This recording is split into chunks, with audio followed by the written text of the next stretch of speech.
Good day, good day. I am back. So, I actually made this video twice and then my camera died twice.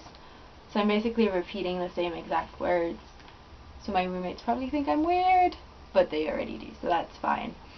So, after my trip from Flores back to Bali, which was 31 hours and not that fantastic, but still an experience, I arrived in my hostel and took a shower, which I hadn't done in about 6 days.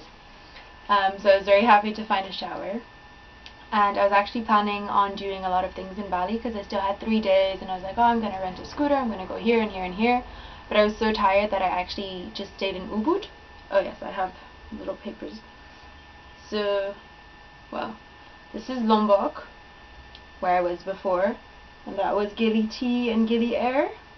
So basically, I left from here and we went that way with the boat, and I arrived here somewhere, I don't even know, and then I had to go like all the way to Bali. And so then in Bali, in the beginning, this is where the airport is, to give you an idea, and then I stayed in Kuta for like a few days and went up to North Kuta to see Lars. And so now, my second time in Bali, I arrived in Padang Bay, which is here, and I drove with a little bus like all the way to Ubud, which is approximately in the center of Bali.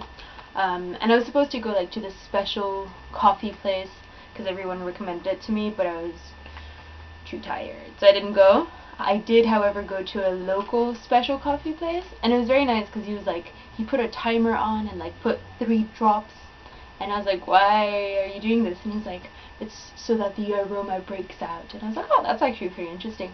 He was a very nice guy, so that was nice.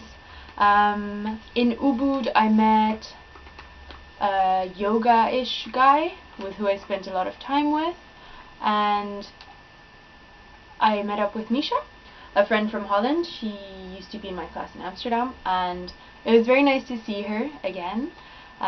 We went to get a massage together, which was quite nice. However, I had a man that went like, he went like full on, and I was like, ah, this hurts, and he's like, don't worry, you'll be fine tomorrow, you'll feel better.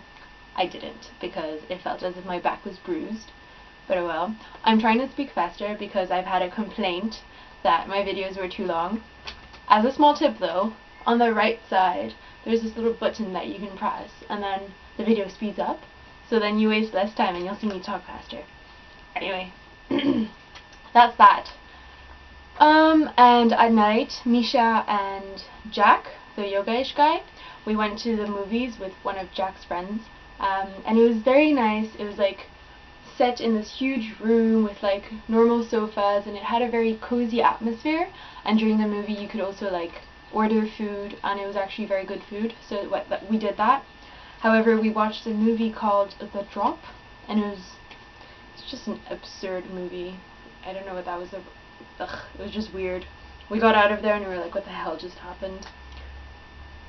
But yeah, it was a nice evening. We went to a cafe afterwards, and in all of the countries I've been to, except Malaysia, so like Thailand and Indonesia, there's a lot of live music everywhere, and obviously they have a little accent when they sing, but most of them sing with so much passion and are so good. And so in this cafe where we went to, the guy was absolutely amazing. Like, the way he danced, the way he like, I don't know, he was just great. So that was a very nice evening. And then for the rest of my time in Ubud, I just walked around, went to the markets, bargained a bit. Ubud was very, very, very, it wasn't necessarily touristy, but the locals were very focused on tourists. So a lot of people that I met hated Kuta, but I really liked Kuta because of the people I met. But Ubud, it reminded me a lot more of Mozambique, for example, when you walk on the street and they're like, oh, buy this, buy this, buy this now. Like, in Ubud, the moment you would touch something, they're like, oh, good price, I give you 400. No? Okay, I give you for 80. Okay, no, 50, last price. Well, you haven't said a word, and I was just like, I'm just looking. So that was a bit, ugh, but it was just for 3 days, so that was fine. And then the last day, before catching my bus to the airport, I was supposed to meet up with Sophie, that I had met in Malaysia for New Year's. So I was waiting and waiting and waiting, and she wasn't coming. And all of a sudden, there was this woman that walked in front of me, and she had this awesome dress. And I was like, oh my god, I love her dress. I was like, I'm going to say it to her. But then I was like, no, I'm going to control myself. I'm just going to be normal for once. But then she turned around, so I was like, okay, whatever. So I was like, ma'am, I think your dress is beautiful. And she was like, oh, what a coincidence. I just stopped to tell you the same. And she was this British lady. She must have been about like 65 years old. And we ended up talking for like 15 minutes, and we realized that we'd both lived in the Philippines, that we'd both grown up in Africa, like up until the age of 13 approximately. And it was just such a nice conversation. It was like a very random meeting, but we talked as if we were like, I don't know, cousins or like aunts and nieces or whatever. It was such a good talk. Anyway, like she actually emailed me back a few days ago. So yeah, that was very, very sweet. And I ended up not seeing my friend because her friend came to pick me up, but because of traffic she came late, so I didn't get to see her. But out of a misfortune, a great fortune came out. It was like we were meant to meet each other, how she said it. It was really great. So yeah, that was Ubud for me. So after that, I had to go back to Thailand. So I made one of my videos while I was at the airport that day. So because the last bus would leave Ubud at 3, it meant that I had to wait for 5 hours at the airport before catching my flight. Thankfully, Haggis came to visit me at the airport because she was also in Bali. Haggis is a wonderful person that I met in Gili Tea. I don't know if I mentioned them, but she was like one of the 3 girls that I've met and talked about feminism and all that stuff with. She's friends with a Kenyan girl as well, and it was so nice to see her there. She's such a funny person, and she talks so much, and she's Scottish, so I like properly have to focus to understand what she's saying sometimes. But yeah, we laughed a lot, and we had good conversations about so many different things, and we're still in touch. And yeah, it's one of those people that you meet and you know that even though you don't talk that much, you're going to stay friends with. And she reminded me of Tara, which is a great friend that I met in Portugal almost 2 years back now, and who ended up coming visiting me in Amsterdam and stuff like that. So yeah, it was not bad to stay at the airport for 5 hours because I had good company.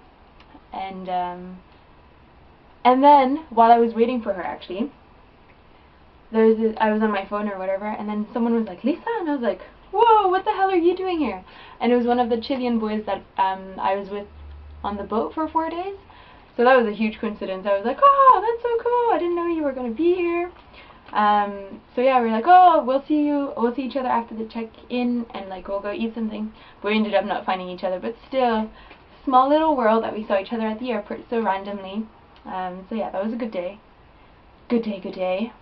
So yeah, that was pretty much Bali 2.0. I'm pretty sure I forgot some things, which will appear in the other videos. I'm sorry for the way I look, by the way, but I could not be bothered to look better. And I apologize for my ugly curtains. I don't know if you can see them, but yeah, I might do something about those later. Not sure yet. Anywho, I will be back.